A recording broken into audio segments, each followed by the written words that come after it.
Hi guys! We are revisiting line slopes and equations, and here in this video, I'm going to show you guys how to calculate slope. This should be a reminder for you guys because we've been doing this all through this chapter, but I just want to show you a couple of these points, how you're going to calculate slope, and then once you know the slope, how you're going to determine whether the lines are parallel. So the first thing I want you to notice is that the lines on the paper are not drawn on a grid. So they may look parallel at first glance, but you don't exactly know until you mathematically calculate the slope. So here's how we are going to mathematically calculate the slope. And I'm going to show you graphically because you could choose to graph each of these and use the graphic method to find slope. So you're going to say, I know I go up 9 over 3. So my slope for this first one would be 9 over 3. Now you're going to remember that slope is easiest in simplest form. So the simplest form, if we have 9 divided by 3, would just be 3. So the slope of our first line, line A, is 3. So for the second line, line B, let's take a look at slope. And we are going to calculate this numerically using our slope formula to find the change in y over the change in x. So we're going to pull from the top point first. We're going to say 15 minus 1. And then for our x values, we're going to take 8 minus 1. So that would be 14 over 7. If we reduce that to simplest form, that would be 2. So the slope of line A is 3. The slope of line B is 2. So your job is going to be to calculate the slope for C and for D. I am not going to do that for you, but I am going to remind you that in an ordered pair, your x value comes first, your y value comes second. So you would set this up. You might say this is point x2, y2. This is point x1, y1 right there. Okay?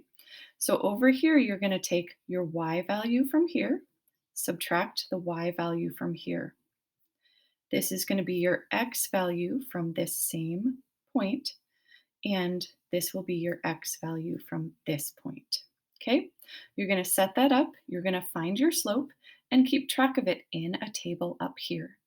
Now, a quick reminder, two lines are parallel if they have the same slope. So if you find another line that has a slope of 2, you would be able to say that line is parallel to this line because they have the same slope. Okay? And then for question number 3, I'm going to talk you through how to solve that one.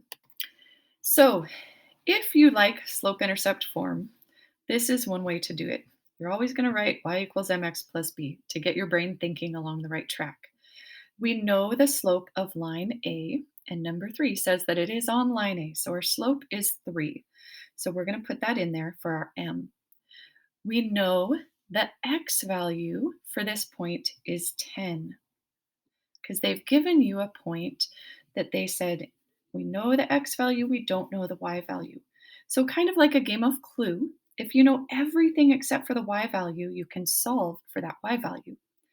Now, if we look at our line A, we do know the y-intercept is at 0, 0. So it crosses the y-axis at point 0. So our b is going to be equal to 0. We know everything except for the y. So we can just solve this and figure out what our y is. And I'm not going to do that for you. That is your job.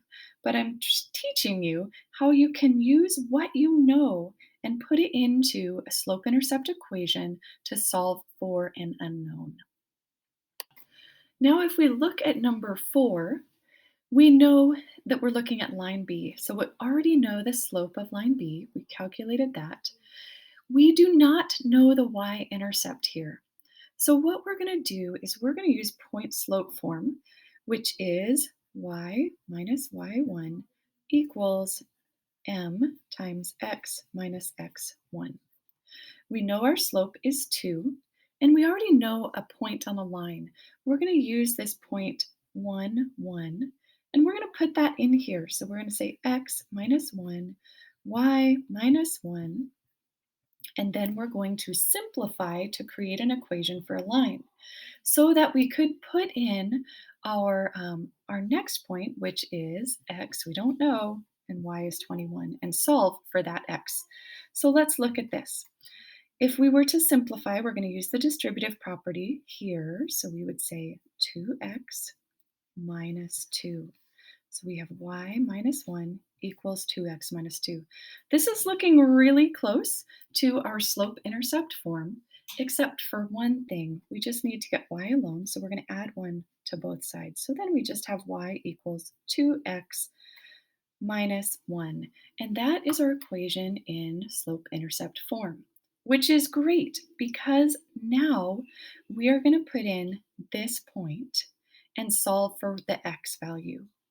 So we're going to say we know y is 21. What value of x would make this true? So we're going to add 1 to both sides, and we end up with 22 equals 2x. So we know x equals 11. So our point here, oh, I solved that for you. You've got to do the next step and tell me what this x equals, okay? But I'm just showing you how if you know a point on the line like we do on B, and you know the slope, you can use point slope form to write a general equation that will help you solve for any other point on that line. Okay, so that was question number 4. Question number 5 is write down the equation for line C. So you're going to use a very similar process to what we did here for line B, and you are going to write down an equation for line C. All right, so good luck with that. Make sure that you show your work, snap a picture, and make sure to submit it. Thanks, you guys.